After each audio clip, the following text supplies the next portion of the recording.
So how do you go about buying a franchise and becoming a business owner? Well, that's exactly what you're gonna get in this video here. We're gonna go over the steps to buy a franchise. And that's going to include 4 things that you must do to make sure that you're doing it right so you'll end up making a mistake with all that investment you're about to make. As well as something else that we need to have in progress here while you're doing these steps so that everything happens on time, because the last thing you want to do is be ready and have completed your steps, but then you're having to wait on all kinds of things to finish before you can start. And real quick, if you don't know who I am, my name is Matt. I'm the CEO of the Assett franchise. I, at one point, was working in a job and decided to start my own business. It completely transformed my life, and that's the exact same business that we copy and paste to those who franchise with us. It's an executive business model that provides commercial cleaning to local markets. If you want to check it out, go to links down below. All right, so before we dive into the 4 steps, one mindset shift that will help you moving into business ownership is this. The reality is we're not actually buying a franchise. You want to be investing into a franchise because you're becoming a business owner. Whenever we buy something, we think of taking it off the shelf, say at the grocery store, and going and checking out and getting a receipt, and then it gets used up and it's done. When it comes to the business decision to invest into becoming a business owner, into a specific business model, that's an ongoing relationship with an ongoing progression, and hopefully that progression is going to be in a very positive direction. So even though we're using how to buy a franchise and the steps to do that here for SEO purposes and keeping things clear, just know for yourself, you're choosing to invest in a franchise. So what is that first step to actually investing in a franchise? That is completing what is called the discovery call. The discovery call is very much what it sounds like. You set up a time to talk with that franchise, typically one of their franchise development representatives. Franchise development just means someone who's helping add more locations to their franchise brand. And it's their job to talk to you and see if it's a good fit for you. So this discovery call should be very light. It should be 15 to 30 minutes. It shouldn't be an extremely long investment. You're going to talk with someone from their team over the phone, typically not over Zoom, and see if it's just something you want to learn more about. And something that comes out during discovery calls, and it does in ours, is we let people know that we're not here to push our franchise model or investment on anybody. And this is because our executive franchise model only allows 1 owner per territory. And our territories are very large because we want our franchise owners to own large businesses. And all of that to give you context and understanding that the discovery call should not be a sales call or pressuring you to do anything. When it comes to a brand and other brands like ours, we're just looking for great people that we want to select to be winners in specific markets. And people coming to us are looking for a great executive franchise model and a great brand that they want to invest in and become an owner with. So the discovery call is the first step in doing that. Now, the discovery call naturally leads to the next step. This is where if you want to learn more and the franchise brand thinks you might be a good fit, we move to qualify. And qualifying has 2 different parts to it. The first is what's called an RFC. This simply stands for Request for Consideration, and in layman's terms, it's just a form.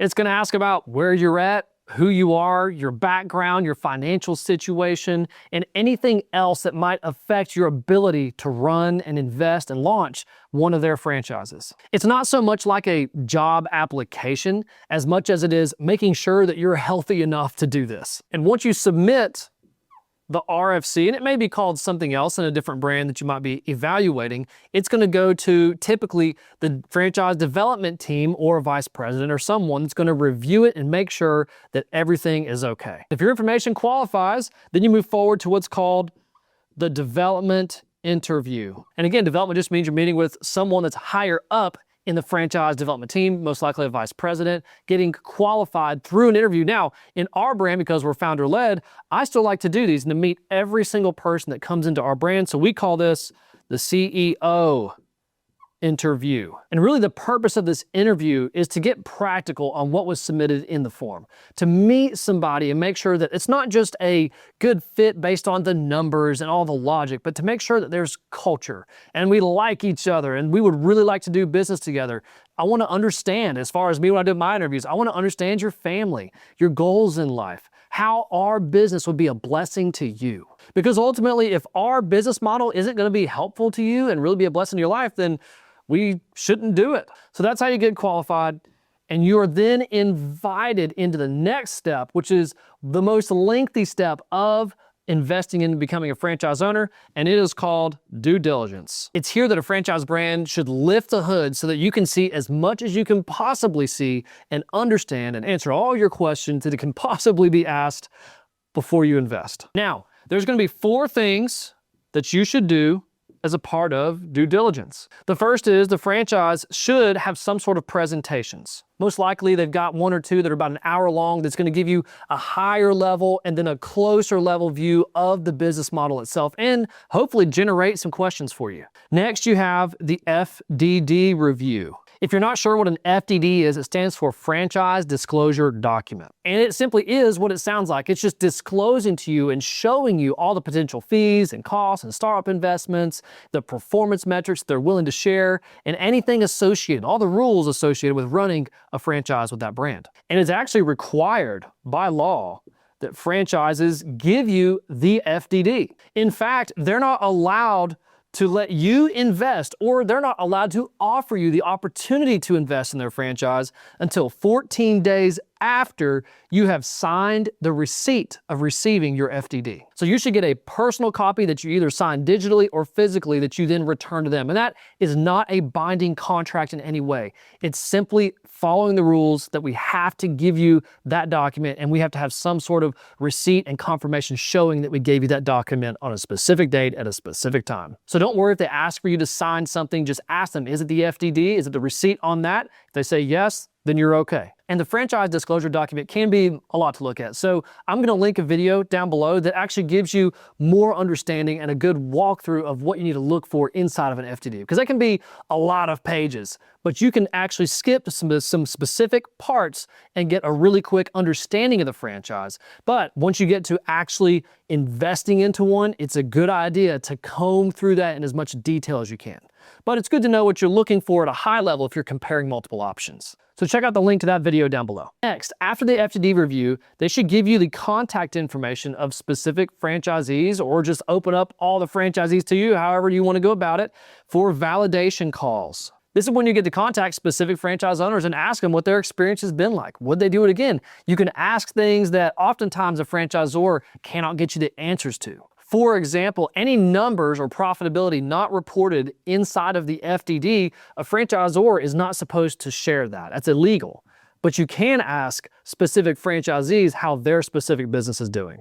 And something else that you need to know with these validation calls is that look for the great success stories, but also if you can find anyone who's struggled, who has not done well, and try to understand what happened there. How well did they adhere to the system? Why is it that they struggled?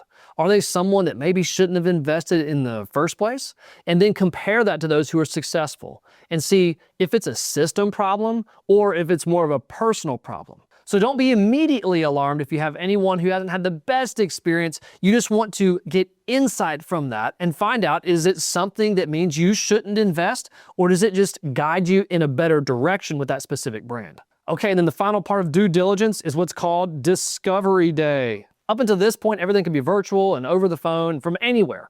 But Discovery Day is when a franchise should invite you to either one of their locations or to their headquarters or somewhere where you can actually lay your own eyes on the business. And actually here at the Assett franchise, we require that before anyone invests in becoming an Assett owner, that they come to Discovery Day. Meet me, meet team members, see the business, see how it works, so they really understand what they're looking to own and what they're looking to build when they join the brand. Not only that, but you can't say you've done full due diligence if you haven't actually met the people you're going to be investing with and becoming a part of a brand with. So be sure to come to Discovery Day before you make any sort of investment decisions. And only after Discovery Day can we go to the final step, which is finalize. For this last step to buying a franchise, ultimately investing in a franchise, you have to complete 2 quick things. The first is you need to pay the franchise fee. Depending on which franchise brand you're investing in, it can range anywhere from $1,000 to $250,000. But this franchise fee is that one-time lump sum payment at the very beginning that gives you all the rights, territory, access, brand, everything that you need to get started. And then you can complete your last step, which is to sign the franchise agreement. And only then can it become official whenever the CEO or an authorized representative of the franchise signs the agreement. Once the CEO or the authorized representative has signed the agreement and you have signed the franchise agreement, it's the real deal. It's go time. That's why in most cases, franchises require for the franchise fee to be sent first, and then the franchisee can sign the agreement. Once payment is confirmed for that initial franchise fee, then the authorized representative signs. Now, those are the 4 steps. What's this that could hold all of this up? Because there is something that you can miss early on that can get you all the way to this point, but not be able to finish. So let's find out what that is. If you're going to be getting any sort of financing, like an SBA loan or using your 401k or using your house to fund your investment, that kind of stuff takes time to get approved and all the way through process. And not only this, oftentimes you may need to go ahead and have your LLC, if you choose to have an LLC for the ownership of your franchise. Consult an attorney for your personal situation. I'm not a licensed attorney or CPA, but most business owners have some sort of business entity, whether it's a corporation or an LLC, they're using to invest in their franchise. And it's a combination of getting financing and an LLC or just one or the other that can make this slow down here at the end. So if you know that you're serious about starting a business at some point and becoming your own boss, I encourage you, go ahead, figure out what entity structure you need to do. And then if you're going to be doing financing, go ahead and start getting the ball rolling and getting pre-qualified for those as soon as you're ready. Maybe you don't have a specific direction yet, a specific franchise brand or a startup that you want to do, but you don't want to get to the end of this and then have to wait 2 months for the SBA to finish your loan. And not only that, sometimes states can take weeks upon weeks in order to finalize any sort of business entity filings. So what we usually tell people who are interested in checking out the Assett franchise is if they're qualified and if they're serious about starting their own business, we're glad to help them and put them in the right direction for what they need to be doing if they're going to be using either of these options. That way, whether they use us or they go somewhere else or don't use anybody and just start their own business, they've at least got that in process and they're going to be ready to become their own boss sooner. So there you have it. That's the steps to buy a franchise. I hope that this was helpful for you. Again, my name is Matt, the CEO of the Assett franchise. If you want to learn more about us, check us out in the links down below. We would love to have a discovery call with you. And if you're not ready for that, check out the free ownership readiness assessment down below that can help you determine if you're ready to become a business owner. Again, thanks so much for being here. If you know somebody who this would help, who might be evaluating franchises or wanting to become their own boss, please share this video with them. We just want to be a blessing to people who are trying to step out on their own and become business owners. So if you found this helpful, please like, subscribe, and until next time, stay blessed.